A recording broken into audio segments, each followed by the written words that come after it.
So before you get the ash ash from the plantain leaves to do the African black soap, you have to dry it.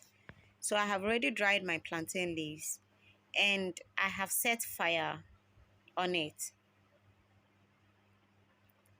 So this is going to give me the ash for the soap. So this video is about the base for making African black soap.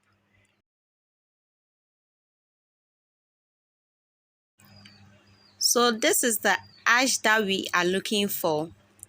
And this is the base for making African black soap.